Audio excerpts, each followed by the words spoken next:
Chapter 3. The Mountain Mother. We have left behind us the figure of Poseidon, but we have not yet done with Crete. Crete has given us a mythological figure of the first importance, the Mountain Mother. On the clay impression of a signet ring found in the palace of Knossos, she stands before us, and this ceiling is a veritable little manual of early Cretan ritual and mythology. When by the kindness of the discoverer Sir Arthur Evans, I first saw its fragments in the museum at Candia, it seemed to me almost too good to be true. On the summit of her own great mountains stands the mother with scepter outstretched. The Minoan women have indeed made their goddess in their own image. They have dressed her, wild creature though she was, as they dressed themselves, in grotesque fashion in a flounced skirt. She has their narrow pinched waist, and for solemn guardians they have given the fierce mountain-ranging lions, placed heraldically to either side. These lions are thrice familiar. They guard the gate at Mycenae, only there the goddess is figured by the pillar between them.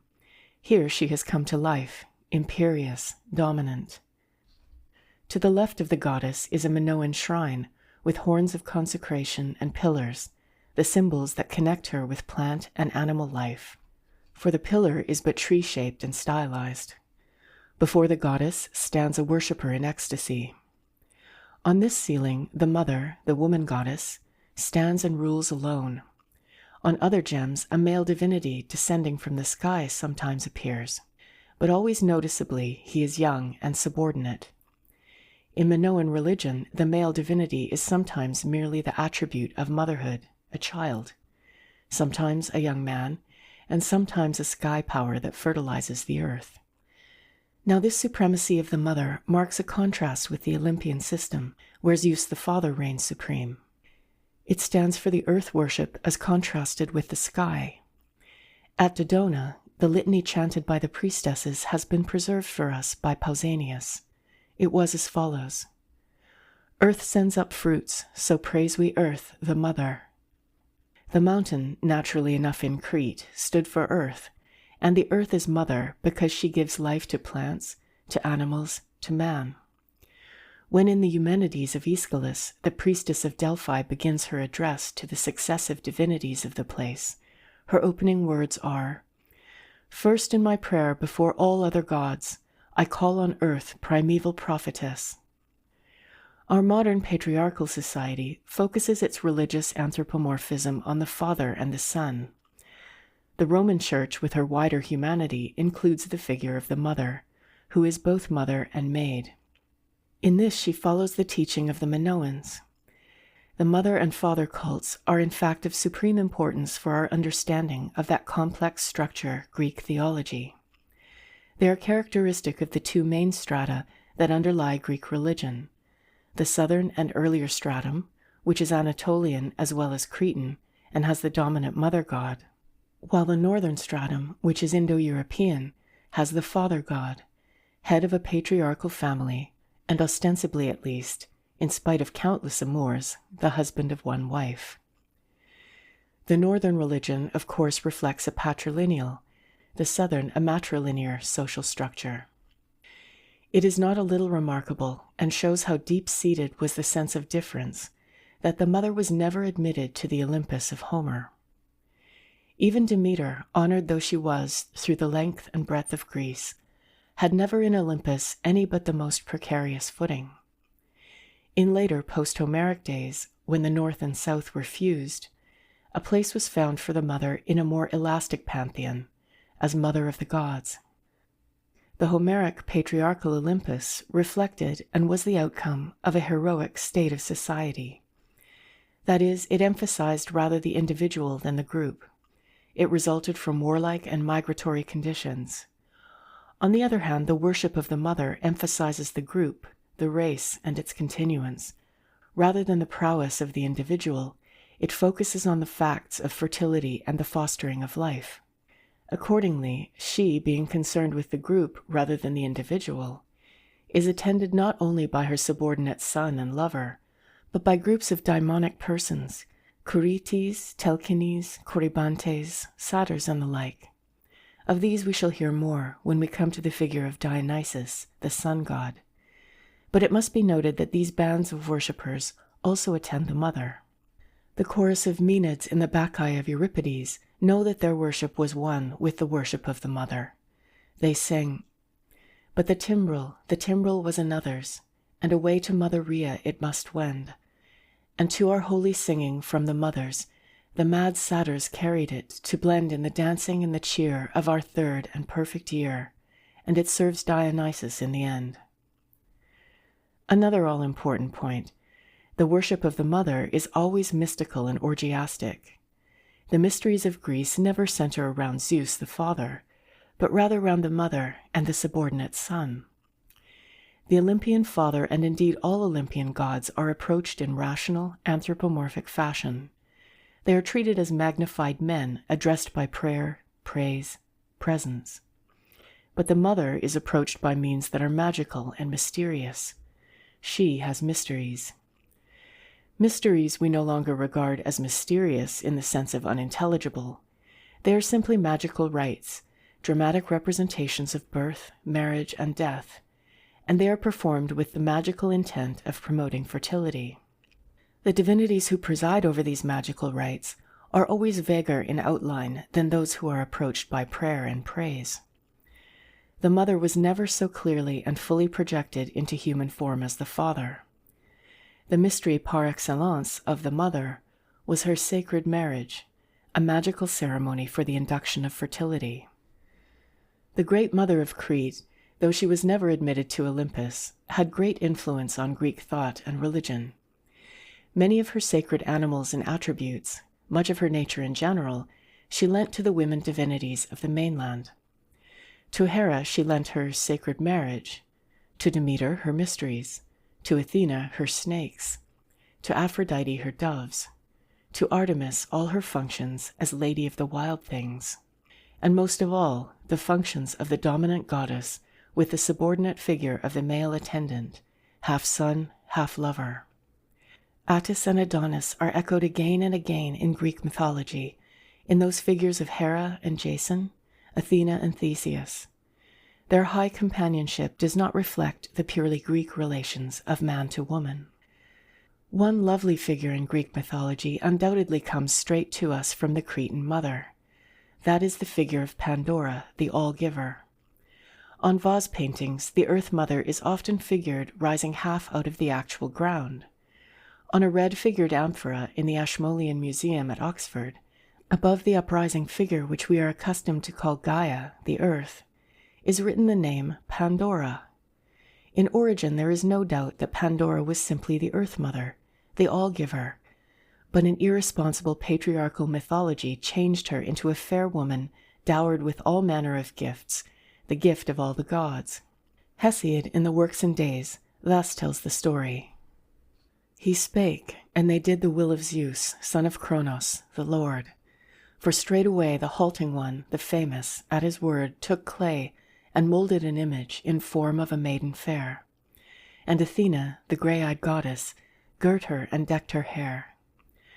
And about her the Graces divine and Our Lady Persuasion set bracelets of gold on her flesh, and about her others yet, the Hours with their beautiful hair, twined wreaths of blossoms of spring, while Pallas Athena still ordered her decking in everything. Then put the Argus slayer, the marshal of sails, to their place tricks and flattering words in her bosom, and thievish ways.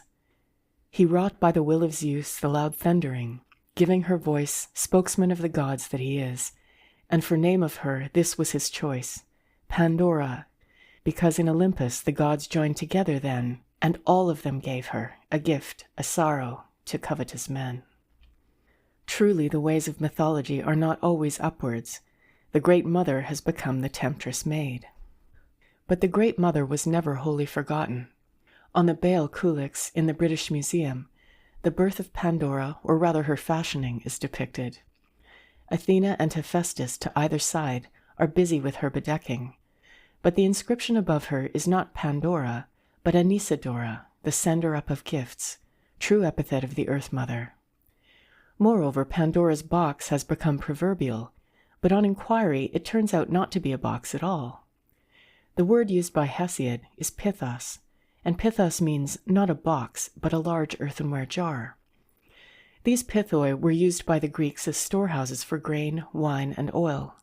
Rows of them have come to light at Knossos, some with remains of grain stored in them. When Pandora opens her box, it is not the woman temptress letting out the woes of mortal man. It is the great Earth Mother who opens her pithos, her storehouse of grain and fruits for her children.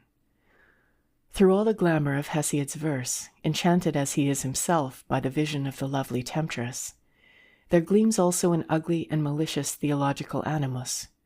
He is all for the Father, and the Father will have no great earth goddess in his man-made Olympus.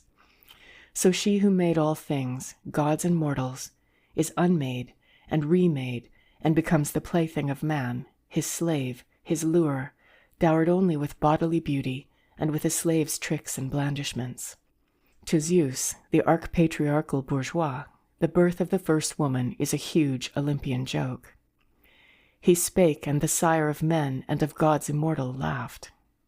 Such a myth rose necessarily and naturally in the social shift from matrilinear to patrilinear conditions. Sub 1. The Gorgon. So far we have seen in the Earth Mother a figure mild and beneficent, the giver of gifts and the lady, the protector of all wild things. But the Earth Mother had another and a very different aspect. Not only did she bring all things to birth, but when live things died, she received them back into her bosom. Cicero says, "All things go back to earth and rise out of the earth. Dust we are, and unto dust do we return." Aeschylus says, "Yea, summon earth, who brings all things to life, and rears, and takes again into her womb." The Athenians called the dead Demeter's people, using the name of their own local earth goddess, and at the Nicosia, the festival of the dead, they sacrificed to earth. A ghost is to primitive man a thing of dread, and so the Earth Mother, as guardian of the dead, took on a dread shape. She became a Gorgon. In the British Museum there is a Rhodian plate on which the mother is figured with a human body and feet and hands, in which she grasps two birds. But she is winged, and in place of a human head, she has a gorgoneion, a Gorgon mask. Such a thing as a Gorgon never, of course, existed. What then is the gorgoneion? It is simply a ritual mask, an ugly face made as hideous as possible so as to scare both men and daimons. Ordinarily, the gorgoneion had pendant tongue, glaring eyes, protruding tusks. It was an image of fear incarnate. Such ritual masks are still in use among savages to scare all evil things, enemies in the flesh and ghostly foes. The Gorgon's head first appears in Greek literature in Homer. Odysseus wishes to hold converse with dead heroes, but, ere that might be, the ghosts thronged round in myriads manifold. Weird was the magic din they made, a pale green fear gat hold of me, lest for my daring Persephone the dread from Hades should send up an awful monster's grisly head. Here clearly the Gorgon's head is guardian to the ghosts. We might have thought it would have been more efficacious to send up the Gorgon, the grisly monster itself. But there was no monster to send, only a grisly head. The dreadful head in all early art representations is prominent. The body is a mere appendage, awkwardly tacked on. The Gorgon as monster sprang straight from the Gorgoneion, not the Gorgoneion from the Gorgon. The original ritual mask survives on the aegis of Athena. But the fertile fancy of the Greeks could not let well or ill alone. New ritual gave them a mask or Gorgon's head. If there was a Gorgon's head, there must have been a Gorgon, or better still, as things sacred tend to run in trinities, 3 Gorgons. And so we get, from Aeschylus, those sisters 3, the Gorgons winged with snakes for hair, hated of mortal man. None may behold and bear their breathing blight. But Gorgon slew by the eye, it fascinated. It was in fact a sort of incarnate evil eye. The severed head, of course, helped out the myth-maker. The severed head, the ritual mask, was a fact. Whence came this bodiless, dreadful head? It must needs have been severed from the body of some monster. So a slayer must be provided, and Perseus is ready for the part. The remarkable thing is that the Greeks could not, in their mythology, tolerate the ugliness of the Gorgon. They turned the head of Medusa into the head of a lovely, sorrow-stricken woman. In like fashion, they could not tolerate the Gorgon form of the Earth Mother. It was the mission of the Greek artist and the Greek poet to cleanse religion from fear. This is the greatest of debts that we owe to the Greek myth-maker. Sub 2. The Erinyes, Eumenides. This purgation of religion, this casting out, or rather transmutation of the spirit of fear, is very clearly and beautifully seen in those other earth spirits, the Erinyes. The Erinyes is primarily, as the name signifies, the angry one, the angry ghost, the ghost of the murdered man who calls for vengeance. Aeschylus makes his chorus chant, "Alas, thou fate, grievous, dire to be born, and Oedipus, holy shade, black Erinyes, verily, mighty art thou." The blood of the slain man poisons the earth and the murderer, infecting him like a bacillus breeding disease. So the chorus in the Choephori chants, "Earth that feeds him hath drunk of the gore, blood calling for vengeance flows nevermore, but stiffens and pierces its way through the murderer, breeding disease that none may allay." This is perhaps the most primitive notion of all, the blood itself poisoning the earth. But soon, very soon, the curse of blood takes personal shape as an embodied curse, haunting, pursuing the murderer. When Athena in the Eumenides asks the Erinyes formally who and what they are, the answer is, "Curses our name in haunts below the earth." And again she demands their rights and prerogatives. Man-slaying men we drive from out their homes. Homer, who gives to his Olympians such clear outline, has no definite shape for these angry curses of the underworld. They are terrors unseen.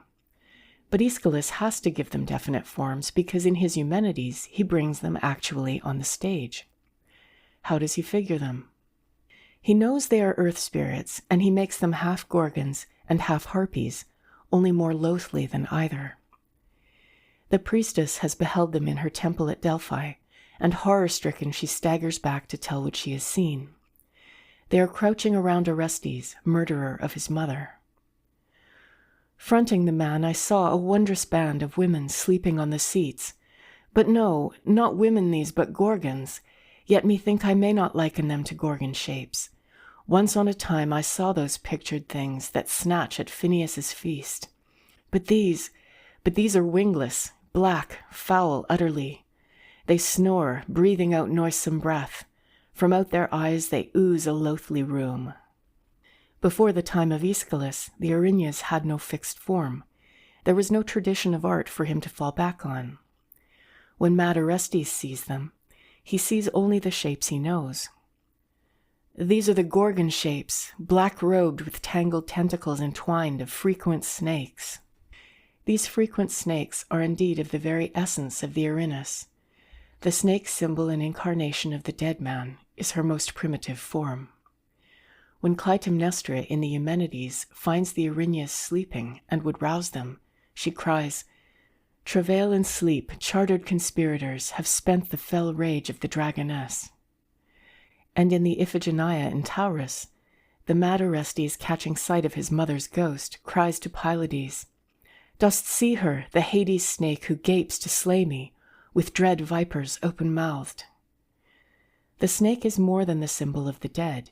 It is the vehicle of vengeance, the Erinyes herself. As such, the snake symbol proper to the ghost Erinyes is transferred to the living avenger. Orestes says in the Choephori, "Myself in serpent shape will slay her." And when Clytemnestra pleads for mercy, he answers, "Nay, for my father's fate hisses thy doom." Into what are these terrible snake and Gorgon figures, by the power of the poet's imagination, transformed? They are transformed into Eumenides, kindly ones, and they dwell henceforth in the cave of the Semni, the venerable ones, on the Areopagus at Athens. On 3 votive reliefs found near Argos, the Semni are figured, and about their forms there is assuredly nothing frightful. They are not Erinyes, not loathly horrors of tragedy. They are staid matronly figures who carry in their left hands fruit and flowers, tokens of fertility, and in their right hands snakes, the symbols no longer of torture and vengeance, but merely symbols of the underworld as the source of food and wealth. The dedicator is in each case a woman, and on each relief is figured a man and woman worshipper. The inscription says, "A vow to the Eumenides." It may be that husband and wife went to the shrine together and offered the regular sacrifice of honey and water and flowers, and a ewe great with young, the first fruits offered for accomplishment of marriage and for children. Changed into Semnai, the Erinyes cease from their hideous cries for vengeance, and ask Athena what spells they shall henceforth chant over the land. She makes answer, "Whatever charms wait on fair victory from earth, from dropping dew, and from high heaven, the wealth of winds that blow to hail the land, sunlit, and fruits of earth and teeming flocks untouched of time, safety for human seed." And the chorus transformed, accept henceforth their function of life and health and growth, and promised guerdon is chanted in the immortal words, "No wind to wither trees shall blow, by our grace it shall be so, nor that nor shriveling heat on budding plants shall beat, with parching dearth to waste their growth, nor any plague of dismal blight come creeping, but teeming doubled flocks the earth in her season shall bring forth, and evermore a wealthy race pay reverence for this our grace, of spirits that have the rich earth in their keeping."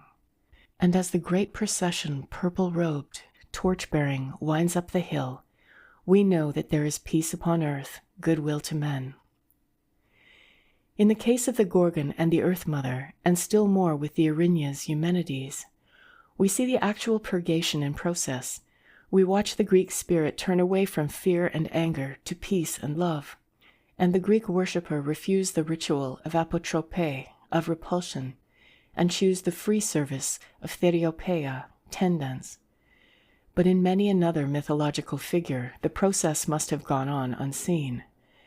The Olympian gods we still have to study come to us almost wholly purged of all harshness and elements of fear, but here and there, more in ritual than in theology, are indications that the spirit of savagery was close at hand. And always on the breast of Athena, herself incarnation of the Greek spirit though she is, there is the image of the Gorgon, of fear incarnate.